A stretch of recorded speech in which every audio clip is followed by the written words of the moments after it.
Welcome to video 7 of our 8-part series. I'm John Harned with Epic Realty.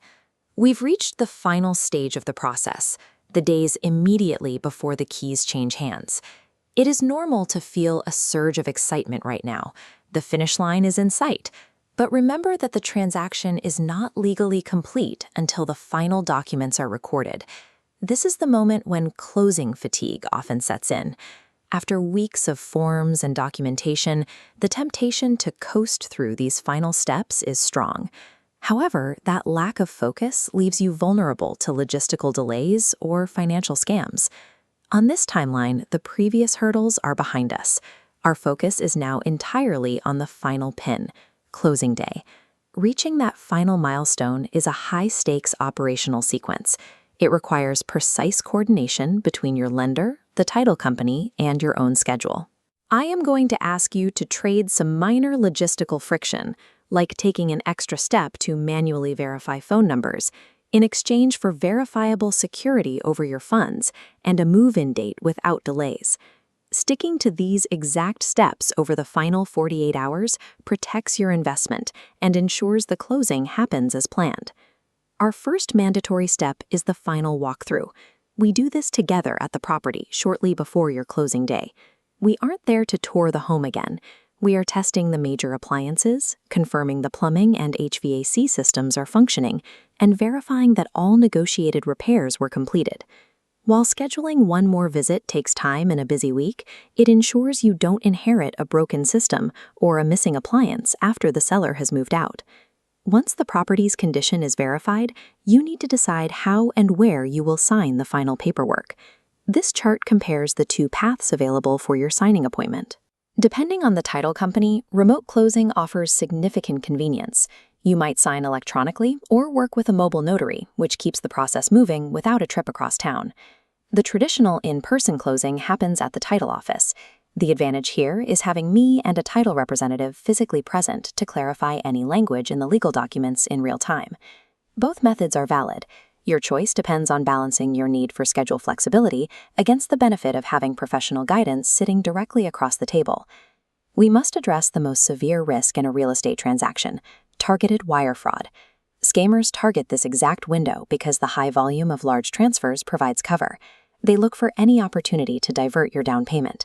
They often use sophisticated fake emails that look exactly like they came from your title company or lender, directing your money to the scammer's account. This graphic highlights the most important rule of the process. Never rely on email for wiring instructions. You must call to confirm. This protocol is vital, regardless of how legitimate an email appears or if the sender's name is familiar. You must manually call the title company to verbally confirm the account numbers. Use a phone number you research yourself from their official website, rather than a number provided in the email requesting the funds. Treat any last-minute change to instructions with suspicion. If an email urges you to send money immediately, call me or the title company before you take action. Taking 5 minutes for a manual phone call blocks the risk of wiring your life savings to a scammer. It is a simple step that provides essential protection. With the security protocol in place, let's look at the timeline for initiating that transfer. Once you have verbally confirmed the instructions, I recommend initiating your wire transfer either the day before closing or first thing in the morning on closing day. Sending the wire early ensures the funds clear the banking system in time for your appointment. Waiting until the afternoon of your closing often leads to processing delays that can push back your move-in. For the signing appointment, you must bring a valid government-issued photo ID, such as a driver's license or passport. A notary cannot legally witness your signature without it. You will be reviewing a significant amount of paperwork, including loan agreements, the deed for the property, and closing disclosures that itemize every final cost. Ask questions. The title representative is there to explain these legal documents in plain English. There is no such thing as a bad question when you are signing for a home. Adhering to the funding timeline and arriving with your ID allows you to focus on the documents rather than administrative stress. Simply signing the papers does not mean you own the home yet. There is a specific mechanical sequence that follows the signing. This flowchart shows what happens after you put the pen down. First, the title company must receive and verify all funds from you and your lender. Once the funds are confirmed, the title company sends the deed to the county recorder's office to be entered into the public record. The transaction is officially closed at the moment the county records that deed. That is when the home is legally yours. As soon as we have confirmation that the deed is recorded, I will meet you at the property to hand over the keys and help you get settled. Write down any questions you have about wire fraud, timelines, or the walkthrough. We will go through all of them during our in-person consultation.